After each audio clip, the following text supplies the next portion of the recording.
دین اس کا مطلب ایک اللہ کو ماننے کے بعد اب دین کا نتیجہ جاننا ضروری ہے کہ دین ہے کیا اور دین کی حقانیت ہے کیا. اس میں سے کچھ جواب دینے والے بہت قاعدے سے سنیے گا. کچھ جواب دینے والے کہیں گے دینی یہودیہ، کچھ جواب دینے والے دیں گے دینی نصرانیہ، کچھ جواب دینے والے دیں گے دینی اسلام.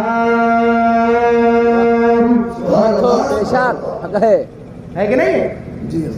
اب پھر فرشتے کہیں گے کہ اس میں سے تو کوئی یہودی ہے، اس میں سے تو کوئی عیسائی ہے، اس میں تو کوئی اسلام کا چاہنے والا مسلمان ہے. فرشتے کہیں گے یہودی ادھر آ جاؤ، عیسائی ادھر آ جاؤ، اسلام کے ماننے والے ادھر آ جاؤ. زندہ باد زندہ باد. بہت خوب. ہے کہ نہیں ہے؟ یہودی ایک طرف، عیسائی ایک طرف، اسلام کے ماننے والے ایک طرف. اب جب اسلام کے ماننے والے ایک طرف یہ دو سوال ہو گئے نہیں ہو گئے؟ جی. اب یہ کاٹ چھانٹ کے لیے صفائی ستھرائی کے لیے تھے، کاٹ چھانٹ کر کے اب جو کچرا تھا سب الگ ہو گیا. اب شریش بات آئی ہے. اب ان سے پوچھیں گے جن لوگوں نے دعویٰ کر دیا میرا رب ایک ہے، ایک رب کے بعد کلیئر کیا میرا دین اسلام ہے، تب کہا ٹھیک ہے اس کے علاوہ جتنے لوگ تھے سب کو الگ کر دیا. دوسرا سوال تیسرا سوال ان سے نہیں پوچھا جائے گا. اب سب کاٹ چھانٹ کے جب الگ کر دیا تب ایک اسلام کے ماننے والے جب کلیئر ہو گئے تب اللہ کے پیارے حبیب صلی اللہ تعالی علیہ وسلم کا جلوہ دکھایا جائے گا. کیا دکھایا جائے گا؟ پیارے مصطفیٰ صلی اللہ علیہ وسلم کا جلوہ دکھایا جائے گا. شیخ محدث عبدالحق دہلوی رحمۃ اللہ تعالیٰ نے یہیں پر رک کر کے اس مفہوم کو واضح فرماتے ہیں اور مفہوم کی تفصیل بیان کرتے کہ تین طرح کے لوگ ہوتے ہیں. کچھ عامت الناس، کچھ متوسط الناس، کچھ کیا ہوتے ہیں خاصت الناس ہوتے ہیں. کچھ عام لوگ ہوتے ہیں، کچھ مڈل کلاس کے لوگ ہوتے ہیں، کچھ خاص بندے ہوتے ہیں. تو جو اللہ کے بہت نیک بندے ہوتے ہیں ان کے تربت انور پر، ان کی قبر انور پر اپنے مخصوص غلاموں کے قبر میں آقا مدینے سے تشریف لاتے ہیں. اور اگر کم درجے کے ہیں، عامت الناس ہیں، تو ان کے قبر سے لے کر مدینے تک سارے حجابات، سارے پردے ہٹا دیے جاتے ہیں. پردہ ہٹا کے پیارے مصطفیٰ کا جلوہ سامنے ہوتا ہے. فرشتہ اس کو دکھا کر کے کہے گا اس جلوے کو پہچانو اور پہچان کر کے بتاؤ ما کنت تقول فی حق ھذا الرجل. یہی تو حقیقت ہے. ما کنت تقول فی حق ھذا الرجل. اب آخری سوال آیا. یہی آخری سوال میں آپ کا پوری زندگی جوانی سے لے کر جب تک آپ جوانی کی تحلیز پر پہنچے ہیں، مکلف جب سے ہوئے ہیں، مکلف شرع جب سے ہوئے ہیں، اس وقت سے لے کر قبر تک یہ سارے سوالوں کے جوابات صرف ایک سوال میں ہے.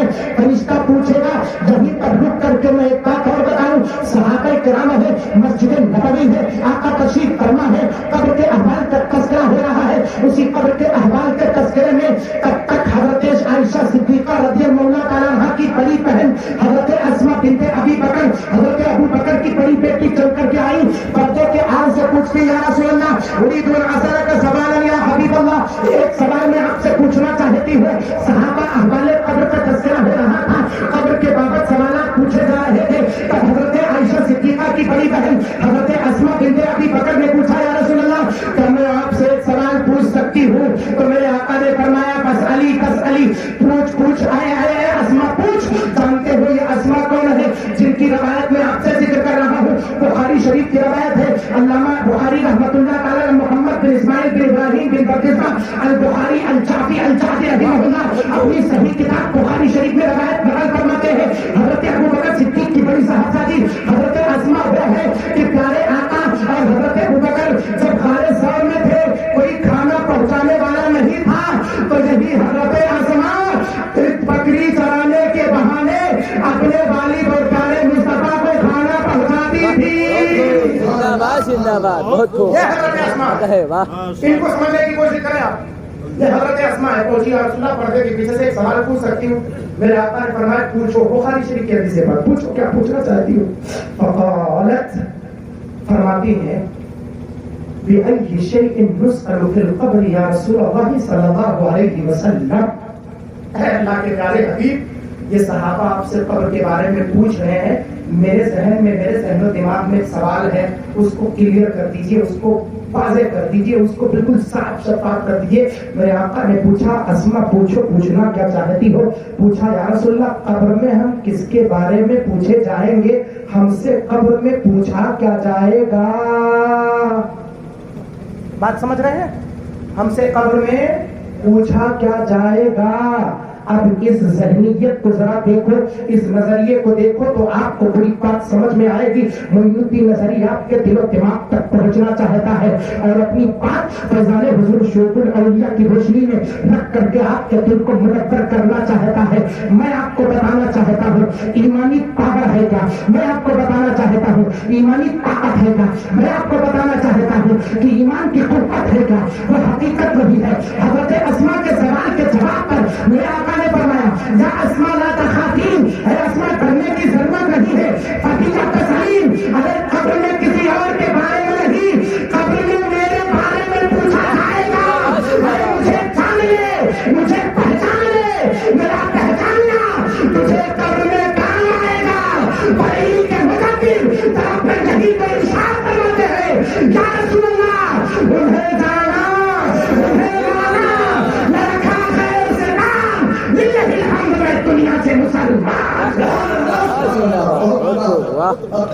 واہ زندہ دنیا سے بات سمجھ میں آئی کہ نہیں سمجھ میں آئی؟ میرے آقا نے فرمایا مجھے جان لو، مجھے پہچان لو، مجھے مان لو، یہی تم سے پوچھا جائے گا۔ امام بخاری رحمۃ اللہ نے 7 جگہ بخاری شریف میں قبر کے احوال کو بیان فرماتے ہیں۔ بخاری پڑھنے والے، مسلم پڑھنے والے، ترمذی، ابو داؤد، ابن ماجہ، یہ حدیث پاک کی کتب ستہ کی کتاب صحیح صحیح ستہ، ان کی کتابوں کو پڑھنے والے موجود ہیں، ان سے پوچھیں۔ حضرت سیدنا امام بخاری رحمۃ اللہ نے 7 جگہ قبر کے احوال کا تذکرہ حدیث پاک میں فرماتے۔ 7 سوالوں میں کہیں 3 سوال کا ذکر نہ کیا، جہاں کیا صرف بتایا کہ فرشتے آئیں گے اور اٹھا کر کے پوچھیں گے ما کنت تقول فی حق ھذا الرجل، اس مرد حق کے بارے میں تم جانتے کیا ہو، اس مرد حق کے بارے میں کہا کیا کرتے تھے۔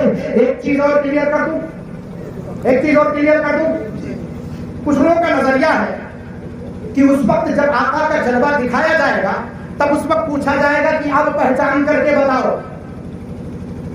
مسئلہ یہ نہیں ہے، سب سے پہلے آپ ترجمہ کرنا سیکھیں۔ ما کنت تقول لفظ کانا پہلے مضارع پر داخل ہوتا ہے تو استقرار اور دوام کا معنی دیتا ہے۔ اس کا ترجمہ صاف طور پہ یہ کیا جائے گا ما کنت تقول، اس مرد حق کے بارے میں تو زندگی میں کہا کیا کرتا تھا۔ چہرہ تو اس وقت دکھایا جائے گا، جلوہ تو دکھایا جائے گا، پر یہ نہیں پوچھا جائے گا اب کیا کہتے ہو یہ بتاؤ، یہ نہیں پوچھا جائے گا۔ جلوہ دکھا کر کے پوچھا جائے گا پہچان پائے کہ نہیں پہچان پائے۔ جب بندہ کہے گا پہچان گئے تب بندہ فرشتہ پوچھے گا یہ بتاؤ ان کے بارے میں زندگی میں کہا کیا کرتے تھے۔ کہیں ایسا تو نہیں کہ وہ عقیدہ رکھنے والے ہو کہ معاذ اللہ جس کا نام محمد یا علی ہو وہ کسی چیز کا مالک و مختار نہیں، کہو معاذ اللہ۔ معاذ اللہ جس کا نام، جس کا تصور اگر نماز میں آ جائے تو نماز باقی ہو جائے گی، کہو معاذ اللہ رب العالمین۔ ارے ہمارا عقیدہ تو نہیں ہے، ہم یہی چاہتے ہیں۔ آپ تمامی حضرات کھڑے ہو جائیں، شہزادے بدر ملت تشریف لائیں۔ اس زمین پر بہت بڑی شخصیت پرسا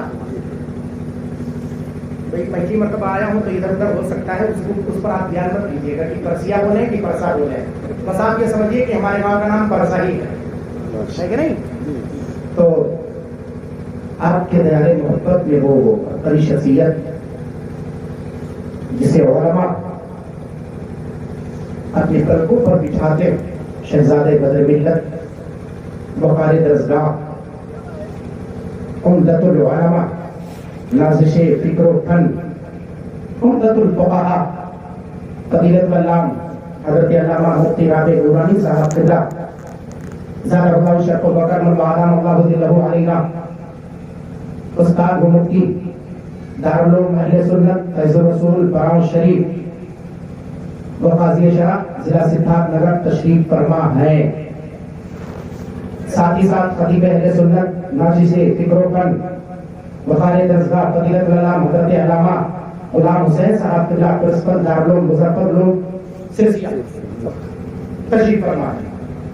بس حضرت کی آمد ہے, 2 چند منٹ ہم کو برداشت آپ کر لیں, 2 چند منٹ میں مفہوم پورا کر دوں. نہیں ہوا آپ کا 2 چند منٹ بس, زیادہ نہیں. تو حضرت دعائیں چاہوں گا میں. جلوہ دے تو اس میں لفظ کانا فعل مضارع پر داخل, تو اسراف کا معنی مطلب مفہوم سمجھ پائے. ما کنتا تقول فی حق حاضر رجل کا معنی یہ ہے کہ بندے جلوہ تو دیکھ لے, اور جلوہ دیکھ کے صرف اتنا بتا دے اس مرد حق کے بارے میں تو زندگی میں کہاں کیا کرتا تھا. اس کا مطلب فیصلہ یہاں کا ہو رہا ہے, وہاں کا نہیں ہو رہا ہے. فیصلہ یہاں کا, جگہ وہ ہے.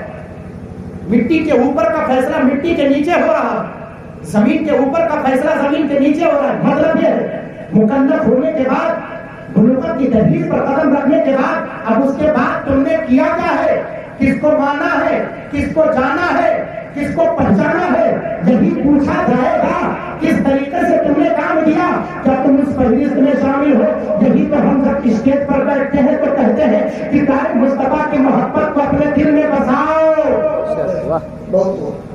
یہی پر ایک بات میں مفہوم کا ذکر کر دوں. حضرت سیدنا عباس رضی اللہ تعالیٰ حضور صلی اللہ علیہ وسلم کے چچا ہیں.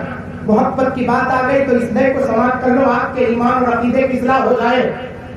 پوچھا کو نے ابھی شروع میں ابتدائی اسلام میں ابھی نئے نئے اسلام لے کر کے آئے ہیں. حضرت عباس رضی اللہ تعالیٰ چچا ہیں ام النبی صلی اللہ علیہ وسلم. پوچھا من اکبر منکما, تمہارے بھتیجے میں دونوں میں بڑا کون ہے. چچا سے پوچھا کہ بتاؤ تمہارے بھتیجے میں, تو اب پریشان والوں یہ بتاؤ, اگر کوئی پوچھے کہ چچا بڑا ہے کہ بھتیجا بڑا ہے تو آپ کیا بولو گے. یہی بولو گے نا کہ چچا بڑا ہے بھتیجا چھوٹا ہے.